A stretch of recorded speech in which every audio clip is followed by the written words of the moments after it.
President Biden has a big birthday next weekend. He's turning 80. For some, that prompts the question, how old is too old? But why? Susan Spencer looks at the slights and wrongs of ageism. Because I still am 80. Teresa Harrison's approach to getting old never gets old. You can tell I'm excited about my age. You seem to be. Now, Yeah. Why is that? I've become more innovative. I've become more creative. I've become more curious. At 64, her energy is impressive, as are her skills. The Baltimore-based technology company she founded handles cybersecurity for the Department of Defense. And when did she start it? I was in my 50s when I founded George Street Services. I mean, the stereotype is of the hotshot 19-year-old in the garage, right? With all these wacko ideas. That is me, just add another 30 years. But in the tech world, those 30 years often draw unwelcome questions. I've been asked my age. I've been asked, how long are you going to work? Aren't you getting tired? Are you going to stick around? Do you feel like this has had an impact on, say, getting a contract? I think it does, unfortunately. Can you imagine someone in their 20s or 30s or even their 40s being asked those same questions? And yet, for some reason, it's socially acceptable to say those same types of things to a woman in her 60s. Would you call that ageism? Absolutely. University of Oklahoma professor Julie Ober-Allen calls it everyday ageism. Everyday ageism refers to those sort of minor comments, interactions, exposures that suggest that aging is undesirable. So it's things like, all the birthday cards making jokes about wrinkles and walkers. It's interactions where someone assumes that an older adult can't use their phone or other forms of technology. And it's also when older adults tend to believe some of these assumptions and prejudices about older adults themselves.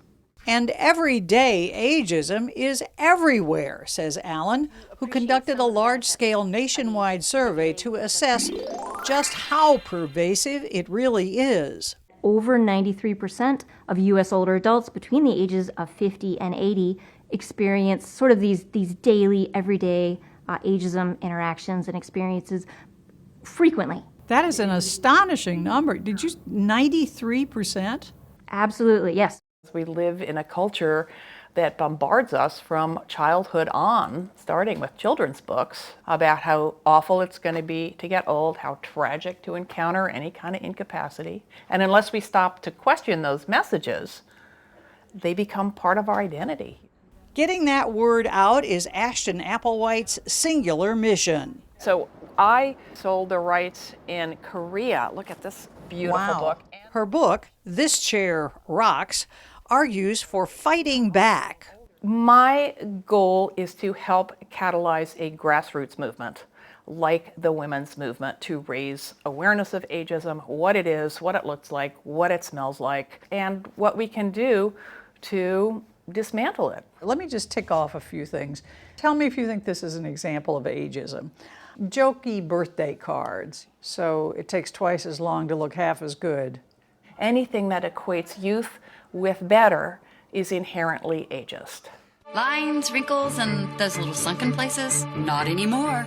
Anti-aging products, is that ageist just in itself? Absolutely. I mean, it's a multi-million, gazillion-dollar industry really designed to, frankly, encourage all of us to think that the appearance of older adults isn't attractive. How do you answer when somebody says, you look great for your age?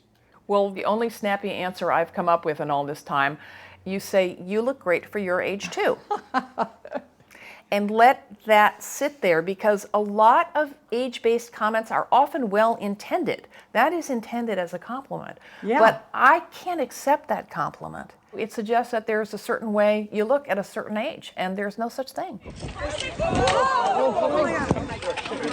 So to be clear, we're not attacking Joe Biden for falling off his bike at a dead standstill. He's at the age where that can happen. He shouldn't be riding bikes. Well, President Biden is even not immune from this. He has certainly been the brunt of many jokes, if you will, about aging. Sure. So, when our president falls off his bike because of the age group that he represents, it's assumed to have something to do with that. When people across the country fall off their bikes all the time, but if they aren't in that older age group, the reasoning that is sort of provided for why it happened is typically very different.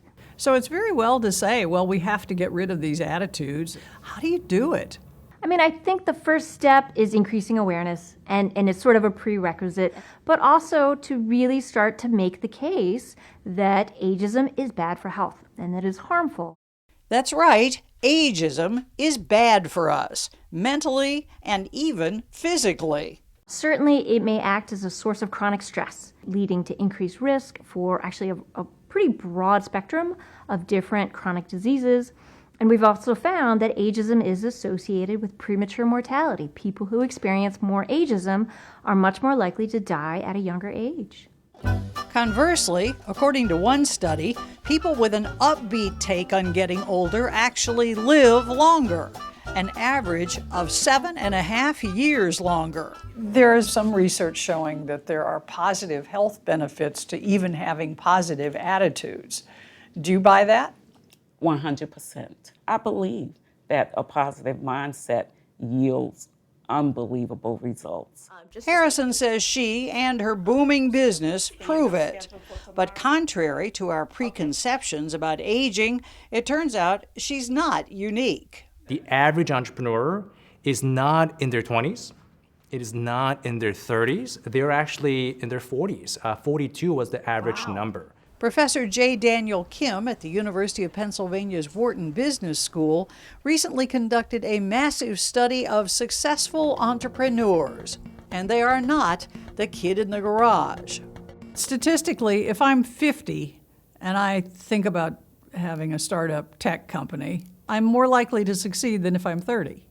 Absolutely. Vera Wang, she was 40 years old when she founded her fashion company. Sam Walton of Walmart was 44. Bernie Marcus at Home Depot was 51 years old. Meanwhile, Teresa Harrison just keeps on keeping on. She says because of her age, not in spite of it. You're inspirational. Well, thank you. Thank you. And if I ever get older, I'll take all this to heart. Please do. It keeps me young. Obviously. Yes, it does. It does.